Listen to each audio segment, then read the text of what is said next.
Hi, this is Thomas with Believe in the Run. This is Megan with Believe in the Run. And Megan, it's been a while. It's been like 2 years, 3 years? Yep, but we're back with the Hoka Bondi. This time it's the 9. 9.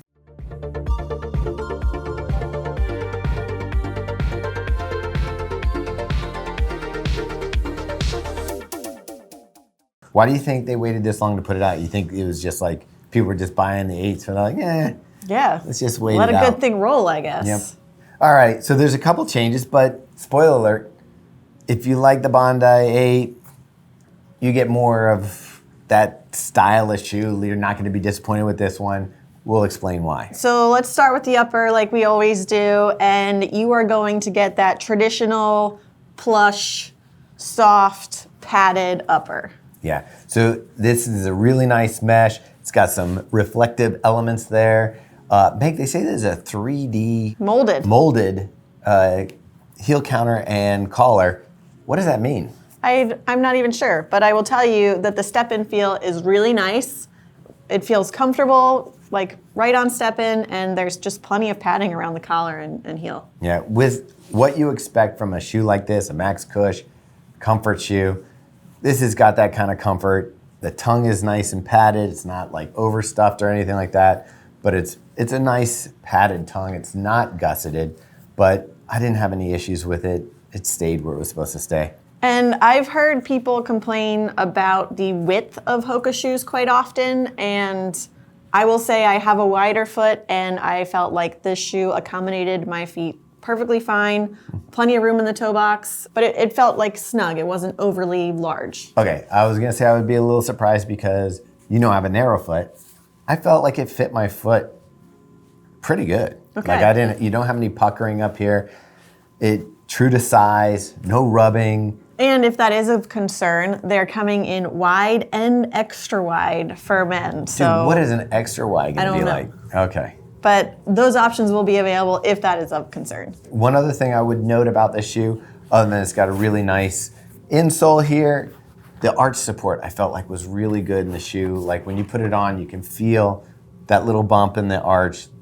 Kind of gives you a nice supportive feel. I like that. I also like that the walls of the midsole come up a little bit. So again, you're kind of sitting in that cushion. We've seen that with a lot of shoes, especially in the Max Cushion sector. You see that with like the New Balance More V5, where you're sitting down into the actual midsole. Yeah, all right, so speaking of the midsole. Big change. So this is now a supercritical foam. It's still EVA, but it's lighter, and I feel like you get a little bit more bounce. All right, I felt it was even softer than the previous version. Not by a ton, but like enough to be noticeable. You really get that compression and release feeling that you get. Some people call that bouncy, but you get that feel in it. Obviously, you feel the rocker. I mentioned the little bit of arch support, so you feel it coming through. I really kind of enjoyed that kind of sensation.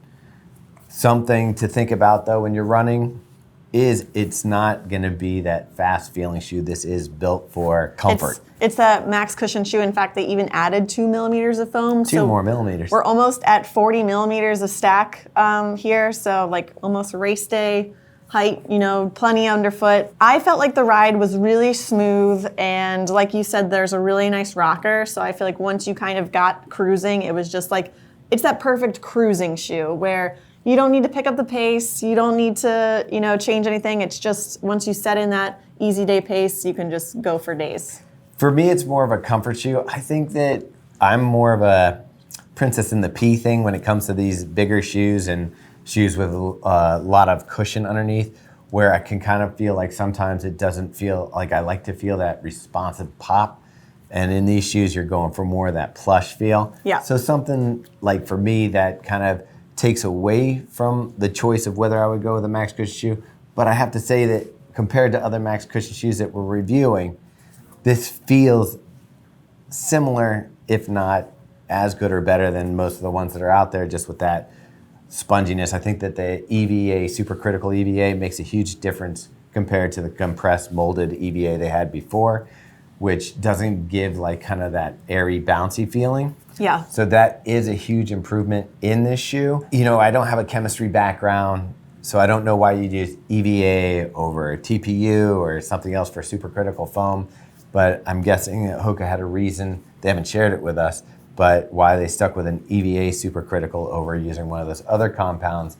Other than it doesn't feel like a huge departure from the previous version. Yeah, I think, and like Thomas said from the very beginning of this video, I think if you were a big fan of the Bondi, whether that was the 8, the 7, you're gonna enjoy this update because it is an update and I think it's a nice one.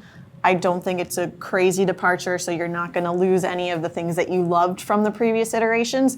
You're just gonna get a slightly lighter version. So on that note, my women's 7.5 came in at 8.6 ounces or 243 grams. It's not the lightest shoe in the world, but it's lighter than the previous version. Yeah, I always like when shoes get lighter. So mine is about an ounce lighter, 328 grams or 11.6 ounces. So yeah, the previous version I had was 12.5 ounces. Yeah, pretty much. So it's not quite an ounce off. A lot of people are like, hey, it doesn't matter. For me, maybe it's the length of my leg. I just really feel that pendulum and it just feels like more work once a shoe gets up to that weight. So for me, this is definitely, like I've seen you take crowns with the Bondi. If I was gonna recommend like one shoe to somebody, this probably wouldn't be the shoe that I would recommend. What about you, Meg? How would you classify this shoe? Yeah, this is definitely your recovery easy day run. I think you could do a long run in it if it was just easy miles. I also love it for walking around. Like it's a really great transition shoe. I just went to Charleston for the weekend. I wore this on both my flights there. I ran in it while I was there. It's that shoe that if you are traveling and you just want a cush trainer, I think it works great. See, and that's typically how I see the Bondi. Like when I see people wearing the Bondi, it's usually, they may not even be running in it. It may be somebody who just wants all day comfort. Yeah. And this is definitely that shoe. For me, putting this on is like, okay, the floor is not gonna be causing you foot pain. You're gonna be able to stand up all day. You're gonna be able to do, I hate to say it, but like walking around the city or something like that. This is a great shoe for that. So I'm not saying it's not for running. I am saying it is for comfort. Yeah. And we didn't even get to the outsole, Meg. Yeah, so this is just high abrasion rubber. And I've put, I want to say almost 50 miles on mine probably at this point. And while some of them were on the treadmill, there's barely any wear on the outsole here. So compared to other Max trainers, because pretty much if you're new to this channel and this is the first one you're watching, Meg is pretty much our cush queen. This is your favorite category of shoes other than maybe race day. Yeah. I think this feels most similar to me to the New Balance More V5. I think the More V5 was a little bit squishier, a little bit softer, whereas I think this one has just a little bit more bounce and it's a little bit lighter underfoot. But comparing it to other shoes out there right now, I think that would be it. I would agree with you on that. I might give this one an edge on the foam, just feeling a little more lively oomph on it. So yeah, Meg said it, I said it. If you like the Bondi 8, this is an improvement. The new foam is a better version, I think, underfoot. Just has a little more of how would you describe it? Like a little bit more lively. And I just think the lighter build makes it feel like there's a little bit more of a performance aspect to it. The other thing to note, so when this video comes out, it'll be January 15th, which is also the same day the shoe comes out, and it'll be $170. So it is bumping up a tiny bit from the previous version, which was $165. All right, let's get into the fit, form, function.